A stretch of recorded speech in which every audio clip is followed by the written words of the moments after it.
આજે આપણે શાળા સલામતી વિશે જાણીશું।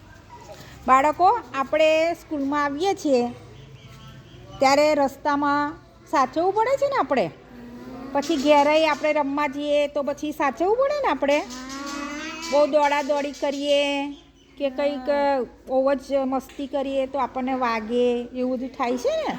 તો એવું બધું થાય ત્યારે આપણે શું કરવાનું?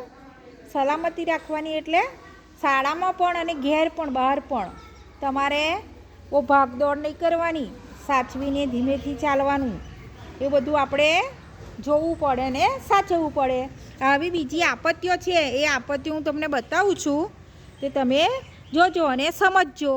જો આગ છે, તો આગમાં આગ લાગે તો આપણે શું કરવાનું? શાળામાં તો કોઈ વખત લાગી શકે આગ, એવું કંઈક તકલીફ હોય તો તે સલામત સ્થળે જતું રહેવાનું। અને અમારે પણ તમને સલામત સ્થળે લઈ જવા પડે। ઘેર પણ આપણે આગ લાગી હોય કે એવું હોય તો આપણે એનાથી દૂર થઈ જવાનું અને આગને ઓલવવાનો પ્રયત્ન કરવાનો છે। તમને નાનું મોટું નુકસાન થાય તો શાળામાં પણ ફર્સ્ટ એડ બોક્સ પણ હોય છે, એનો અમે તરત ઉપયોગ કરીએ છીએ। પૂર, બીજી આપત્તિ પૂર છે। પૂર એ વરસાદને બધું વધારે પડતું પડે ત્યારે પૂર આવે છે, અને પૂરમાં બહુ જ નુકસાન થાય છે લોકોને। ઘર, પછી ઝાડ, વીજળીના થાંભલા એ બધું પડી જાય તો ત્યારે આપણે વીજળીના થાંભલા કે ઝાડ કે એવું કાચું મકાન હોય તો ત્યાં ઊભું રહેવાય નહીં, સલામત સ્થળે ખસવું પડે। વંટોળ, બહુ જ પવન આવે છે ને, વાવાઝોડું કહીએ છીએ, એમાં ઝાડ નીચે ના ઊભું રહેવાય, વીજળીના થાંભલા આગળ ના ઊભું રહેવાય, સલામત સ્થળે આપણે ખસી જવું પડે। માર્ગ અને સલામતી, તો એમાં તમારે શું કરવાનું? રસ્તો ઓળંગતી વખતે સ્કૂલે આવો જાઓ ત્યારે એનું ધ્યાન રાખવું પડે, નહીં તો આપણને કોઈ વાહન અથડાઈ જાય, આપણને વાગે, નુકસાન થાય, આપણા હાથ પગને વાગે, બરાબર છે? અને હંમેશા જે વાહન ચલાવે છે એમને હેલ્મેટ પહેરવું પડે। બીજું આ આપત્તિ છે, આપત્તિ એટલે મુશ્કેલી, દુઃખ। બીજું છે પ્રાણીઓ કરડે છે, પ્રાણીઓ આપણને કરડે, જો સાપ છે, કૂતરો છે, બિલાડી છે, વાંદરો, ઊંટ, તો આવા બધા પ્રાણીઓ કરડે ત્યારે આપણે અંધશ્રદ્ધામાં નહીં રહેવાનું। મંદિરે જતાં પહેલાં આપણે સીધું દવાખાને જવું પડે। બીજી આપત્તિ છે ભૂકંપ।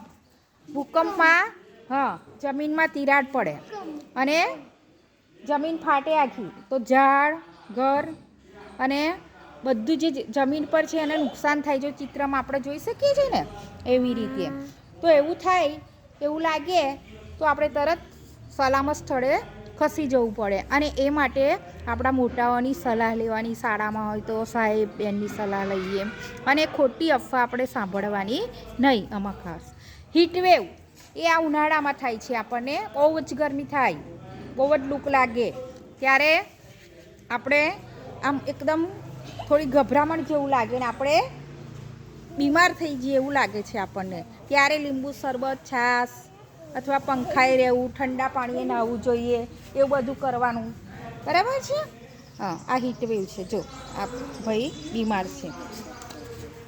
વીજ કડાકા છે, ચોમાસાની ઋતુમાં થાય છે, તો આવા વીજ કડાકાને એવું થાય ત્યારે આપણે ઘરમાં સલામત રહેવું પડે। 108 મોકડીલ છે, કશી પણ મુશ્કેલી પડે, ઘેર હોય, સ્કૂલમાં હોય તો 108ની સારી સગવડ છે। રાસાયણિક આપત્તિઓ, આ કારખાના અને ઉદ્યોગો ચાલે, એનો ગંદો ધુમાડો, પાણી, એની આપણા શરીર પર અસર પડે છે। જો એવા સ્થળે જવું હોય તો માસ્ક પહેરવું અથવા રૂમાલ બાંધવો નાક અથવા મોં પર। આપત્તિ દરમિયાન સુરક્ષિત આશ્રય, સુરક્ષિત આશ્રય આપણે લેવો પડે, એના માટેનું આ ચાર્ટ છે। શોધ અને બચાવ ટુકડી, કઈ શું થયું છે એની પહેલાં શોધ કરે અને બચાવવા માટે પ્રયત્ન કરે છે। અમુક આપણે માનવે સર્જેલી મુશ્કેલીઓ છે એનો માટેનો ચાર્ટ છે। કેમિકલ, ભાગદોડ કરીએ, ઉત્તરાયણ, દિવાળી, એવા તહેવારોમાં જો આપણે સાચવીને તહેવાર ના ઉજવીએ તો આપણે મુશ્કેલીમાં મુકાઈ જાય છીએ। સમજી ગયા ને બાળકો?